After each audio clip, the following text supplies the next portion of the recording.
দেখতে পারি না। বন্ধুগণ, ইসরায়েলের যে অবৈধ রাষ্ট্র ভূমি দখল করে তাদের সাম্রাজ্যবাদের নীতিকে সম্প্রসারণ করে চলেছে। প্রিয় সাথী বন্ধুগণ, আজকে যেভাবে ফিলিস্তিনের সাধারণ নারী পুরুষকে যেভাবে হত্যা করছে তা মানবতার চূড়ান্ত লক্ষণ। সংগ্রামী সাথী বন্ধুগণ, আজকের এই সময় উচিত ছিল জাতিসংঘকে রুখে দাঁড়ানো, ইসরায়েলের বর্বরতাকে থামানো, অথচ আমরা কার্যকরী কোনো পদক্ষেপ দিচ্ছি না।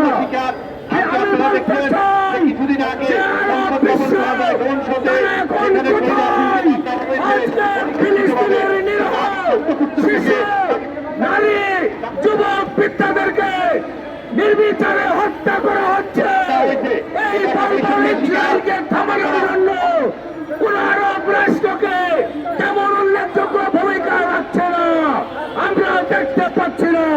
আমি দেখতেন ভাষায় বলতে চাই যে এই সরকারকে আহ্বান জানাবো ইসলামী রাষ্ট্র প্রতিষ্ঠার স্বপ্ন দেখে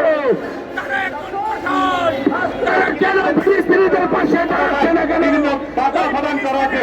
আমি একটি সমস্ত ইসলামের নামে জঙ্গি সংগঠন আছে তাদেরকে আহ্বান জানাবো, আপনারা অতি বিলম্বে ওই ফিলিস্তিনে যান, ওই ইসরায়েলের বিরুদ্ধে মুখে দেবেন। দক্ষিণ আপনাদের এই সমাবেশটি ডান পাশে আগিয়ে